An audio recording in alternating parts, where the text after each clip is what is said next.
The sound came from the hallway at exactly 2:17 a.m. A small broken cry, not loud, not a scream. Just the soft, tired sound of a child who had been crying for too long and no longer had the strength to shout. "Daddy!" The word cut through the silence like a knife. Emeka Adewale, one of Lagos's most powerful millionaires, froze at the foot of the stairs. His suit jacket was still on. His briefcase was still in his hand. He had just come home early, something he almost never did. And now, standing in the dark hallway of his own mansion, he realized something terrifying. His 6-year-old child was awake again. Emeka's heart began to beat fast. For weeks his child had not been sleeping well. Every morning, dark shadows sat under those small eyes. Every night, the house echoed with soft crying. The doctors said it was stress. The nanny said it was just a phase. But phases did not sound like this. Emeka slowly walked toward the sound. The door to the child's room was slightly open. The light inside was off. And then Emeka heard something that made his blood turn cold. A whisper, not his child's voice, a deeper voice, an adult voice. Emeka's hand tightened around his briefcase as he took one step closer. And then, the floorboard creaked. The whisper stopped. The crying stopped. Silence filled the hallway. Someone was inside his child's room. And they knew he was there. Build up. Before the sleepless nights. Earlier that day, Emeka Adewale had been in a boardroom in Victoria Island, signing contracts worth millions. His phone had buzzed on the table, ignored as usual. It was a message from home. "Sir, your son didn't sleep again last night." Emeka had sighed and slid the phone away. He loved his child, deeply, but work had taken over his life. Meetings, flights, deals, late nights, early mornings. He told himself he was doing it all to give his family a better life. But lately, something had felt wrong. Each time Emeka came home late, his child would cling to him tightly, refusing to let go. The boy no longer ran around the house laughing. He no longer slept alone. He flinched at sudden sounds. He asked strange questions. "Daddy, will you be home tonight? Daddy, can I sleep in your room? Daddy, can you lock the door?" Emeka thought it was fear of the dark, or maybe a bad dream. He trusted the people in his house. The nanny had been there for 2 years. The security guards were well trained. The house was safe, or so he believed. That night, however, a meeting ended early. For the first time in months, Emeka decided to surprise his family. He drove home without calling ahead. And now, standing outside his child's bedroom at 2:17 a.m., Emeka realized how wrong he had been. Back to the present, the door. Emeka placed his briefcase gently on the floor. He leaned closer to the door. His heart was pounding so loudly he was afraid it could be heard. "Hello?" he said quietly. No response. He pushed the door open just a little more. The room was dark, but moonlight from the window showed the shape of the small bed.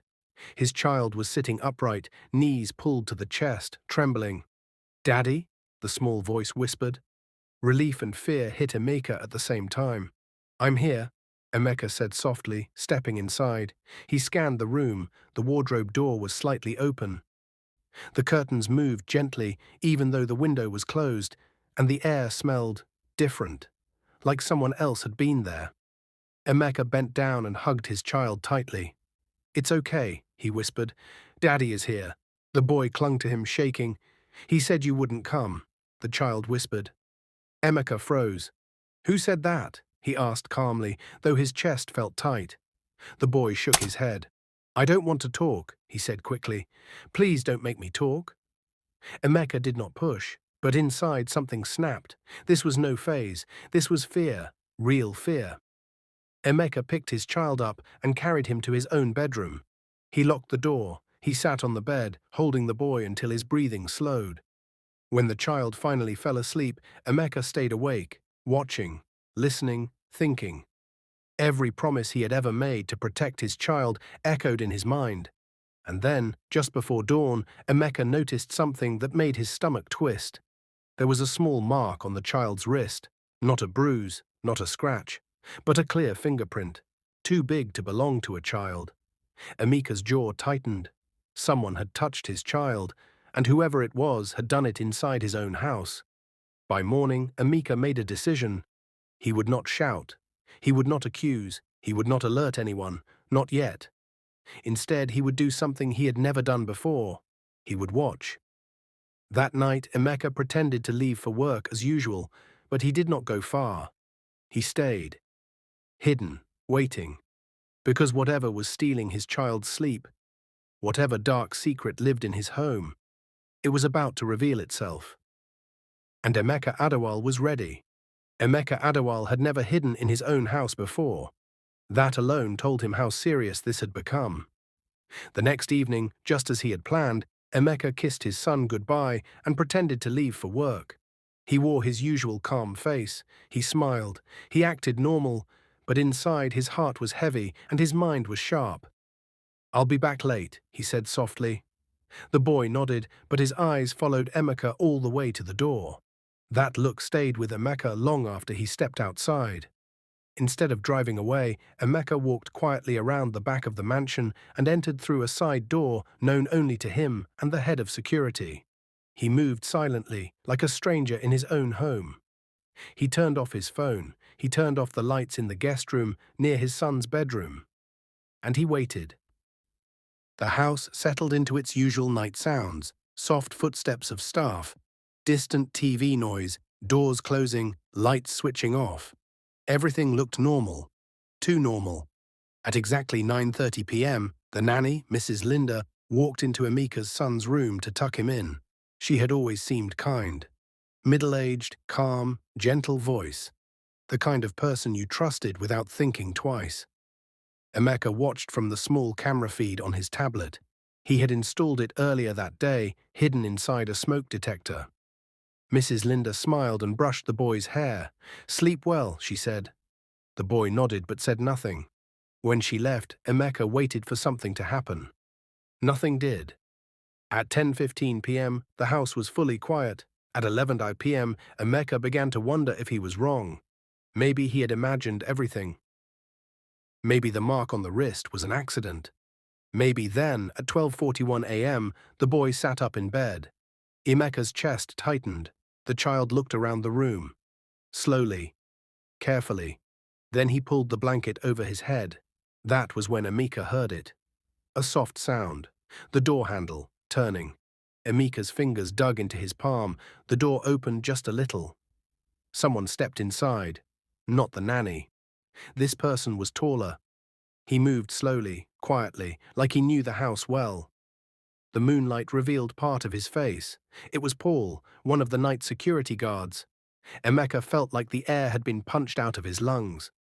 Paul had worked for him for 3 years. Paul had eaten in his house. Paul had waved at his child every morning. Paul stood still for a moment, then whispered, "It's okay," he said gently. "Don't cry." Emeka's hands began to shake. Paul walked closer to the bed. The boy's breathing became fast and uneven. "I told you not to wake your father," Paul continued softly. "He's always busy. He won't believe you." Emeka felt something inside him break. Paul reached out, and that was when Emeka stood up. He burst out of the guest room and ran toward his son's bedroom. His footsteps thundered through the hallway. Paul turned around. Their eyes met. For a split second, everything froze. "Sir," Paul began. Emeka didn't let him finish. He grabbed Paul by the collar and slammed him against the wall. "Don't move," Emeka said, his voice low and shaking with rage. The boy screamed. Emeka quickly turned and held his son. "It's okay," he whispered. "Daddy is here." Paul tried to speak again. "Sir, you don't understand." Emeka pulled away from him and locked the bedroom door from the outside. Then he dragged Paul into the hallway and pinned him down. Security alarms went off. Lights came on. Footsteps rushed toward them. Within minutes, other guards appeared, confused and shocked. "Call the police," Emeka said calmly. Paul started crying. "Sir, please," he begged. "It wasn't like that." Emeka looked down at him. "Then explain," he said coldly. Paul's words came out in broken pieces. He claimed it was a mistake. He claimed he was just checking. He claimed the boy was imagining things. But Emeka saw the truth in his eyes. Fear, guilt, desperation. The police arrived quickly. Paul was taken away in handcuffs. Emeka stood still as the car drove off. But the night was not over. As Emeka returned to his son's room, the boy clung to him tightly.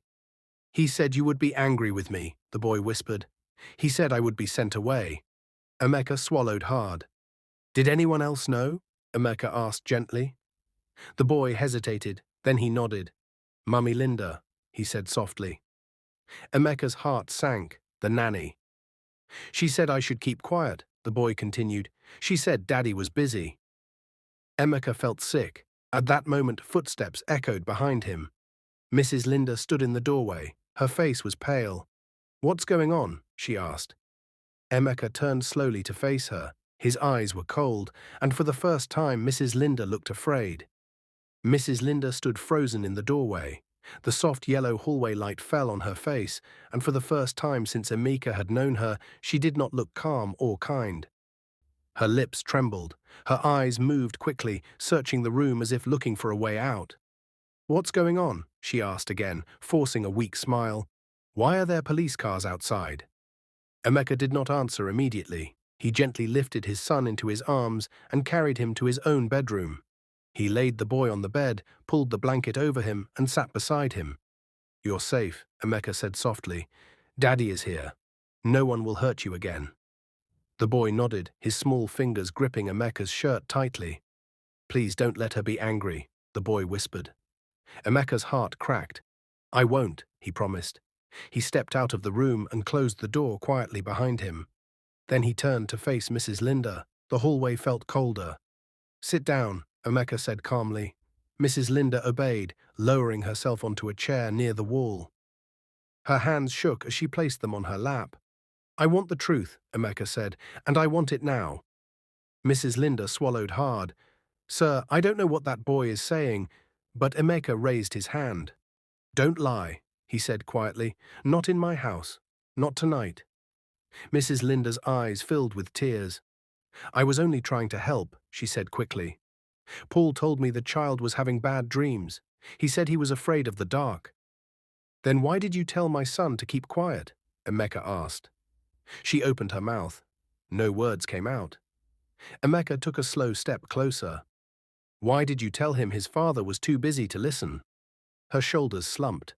Paul had already been taken away. Mrs. Linda knew she was alone now.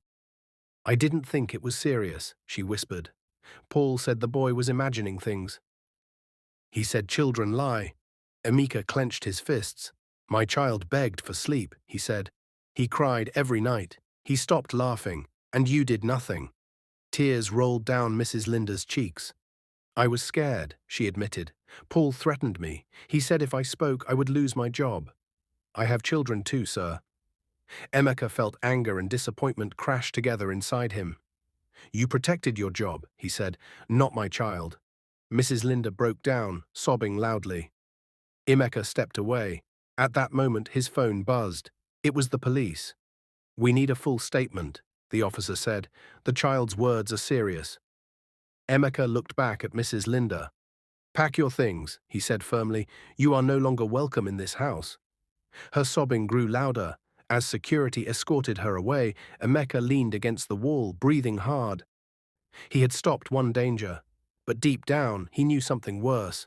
Paul had been bold, too bold, which meant someone had made him feel safe. Someone had covered for him for a long time. And Emeka had a terrible feeling.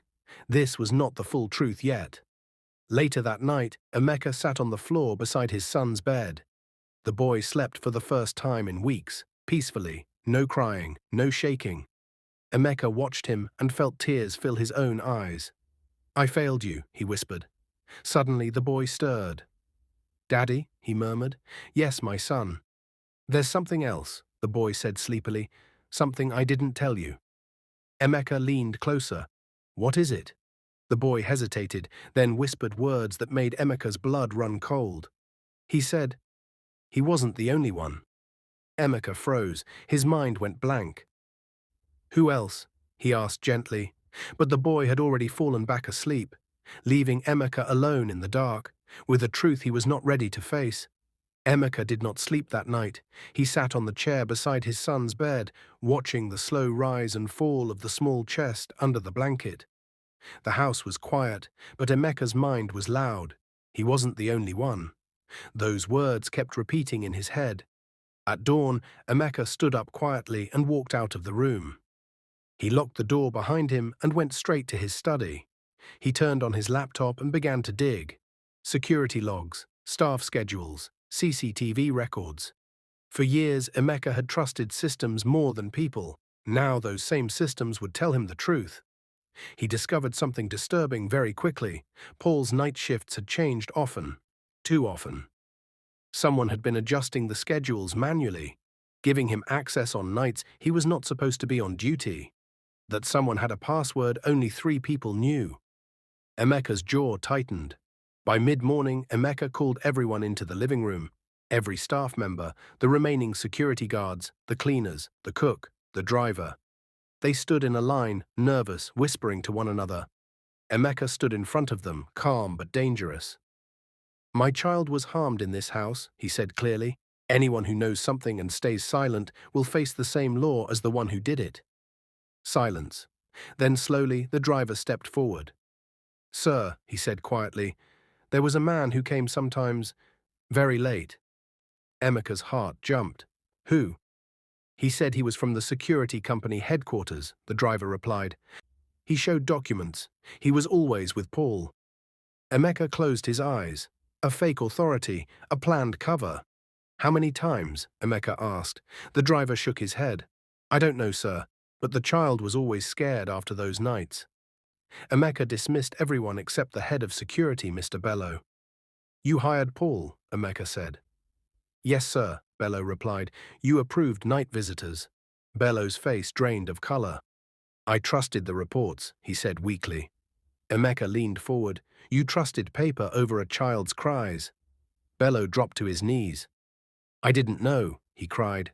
Emeka looked away. "I will let the law decide that," he said. That afternoon, police returned to the house. More statements were taken, more evidence collected. But Emeka still felt something missing. That evening, his son finally woke up smiling. "Daddy," he said softly, "can we play?" Emeka almost cried. They played quietly on the bed. Toy cars, simple laughter. Then Emeka said gently, "Can you tell Daddy about the other man?" The boy hesitated. "He wore a cap," he said, "and he smelled like smoke." Emeka's heart sank. That description matched Mr. Bello, the head of security. Emeka's hands shook. Before he could say another word, his phone rang. It was the police. "We have new evidence," the officer said. "Your head of security is missing." Emeka stood up slowly. Missing meant running. Guilty people ran. Emeka looked at his son, and at that moment he knew the truth.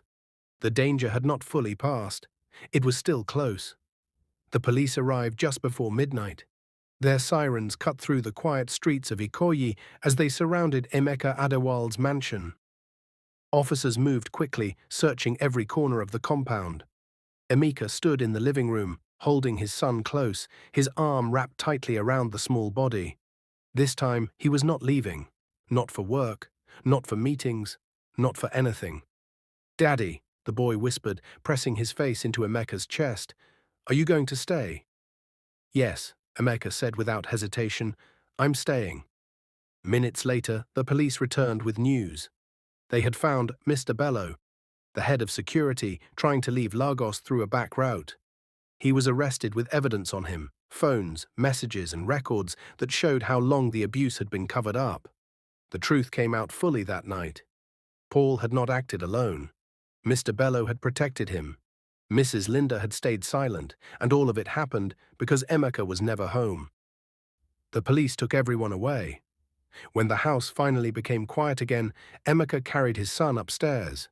He tucked him into bed, sat beside him, and held his hand. "Daddy," the boy said softly, his eyes heavy, "will they come back?" "No," Emeka said firmly. "They will never come back." The boy closed his eyes. For the first time in months, he slept. No crying, no shaking, no fear. Just peace. Emeka stayed there all night, watching his son sleep, listening to his steady breathing. Tears rolled down his face silently. By morning, Emeka made changes. He cancelled meetings, he shut down travel plans, he replaced the entire security team. He moved his office closer to home. But most of all, he changed himself. Weeks later, Emeka sat in the same house, but it felt different now. Warmer, safer, lighter. His son ran into the room, laughing. "Daddy, I slept all night," he shouted proudly. Emeka smiled and opened his arms. That smile was worth more than any deal he had ever signed, because he finally understood something too many parents learn too late. Money can buy comfort, money can buy protection, but only presence can buy peace. And this time, Emeka Adewale was present. If you were Emeka, what would you have done differently once you discovered the truth? Tell us in the comments.